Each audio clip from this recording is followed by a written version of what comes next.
Ẹ kú dédé àsìkò yìí, òní lọ́jọ́ ajé Monday ọjọ́ kẹwàá oṣù kẹfà ọdún 2024. Ẹ gbọ́ àwọn ìròyìn tó jẹyọ nínú ìwé ìròyìn The Matrix. Àdúrà mọ́mi Balógun ló kọ mi. Àbá ètò ìṣàkóso ẹlẹ́kùnjẹkùn ti jáde o. Lábẹ́ rẹ̀, àkọsílẹ̀ rẹ̀ yóò dé iwájú ààrẹ Tinubu lọ́sẹ̀ tó ń bọ̀. Yóò jẹ́ ìrólágbára fún ẹkùn kọ̀ọ̀kan láti ṣàkóso ara rẹ̀, yóò sì jẹ́ ọ̀nà ìrónilágbára fún ẹ̀yà kọ̀ọ̀kan. Àbá náà kò tíì sí lábẹ́ àgbéyẹ̀wò ìgbìmọ̀ kankan.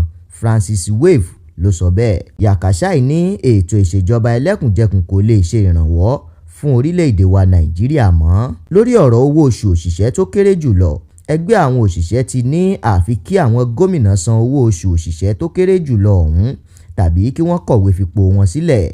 Lábẹ́ rẹ̀, wọ́n ní ìjọba lè san owó táwọn ń béèrè fún tí àdínkù bá bá ìwà àjẹbánu lórílẹ̀-èdè Nàìjíríà. Látàrí ìpèníjà tó ń kojú ọ̀rọ̀ epo rọ̀bì lórílẹ̀-èdè yìí, àjọ Lagos State Chamber of Commerce ti sọ̀rọ̀ o.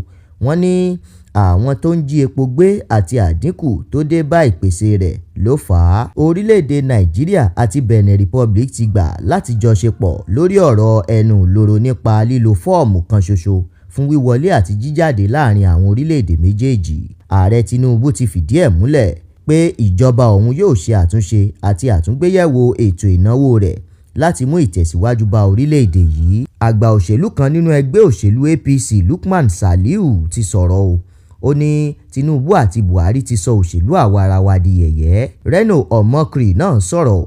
Ó ní kí orílẹ̀-èdè Nàìjíríà wo àwòkọ́ṣe ìlànà owó oṣù òṣìṣẹ́ tó kéré jùlọ ti orílẹ̀-èdè Amẹ́ríkà láti fi ṣe àgbékalẹ̀ tiẹ̀. Olóyè Bọ̀dé George ti bẹ̀bẹ̀. Ó bẹ gbogbo ọmọ orílẹ̀-èdè Nàìjíríà.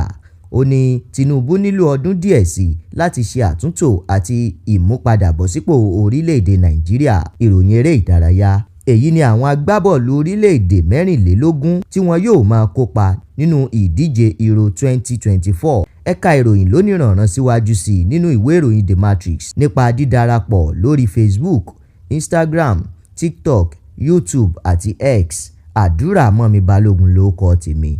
Ajé á gbè wá o.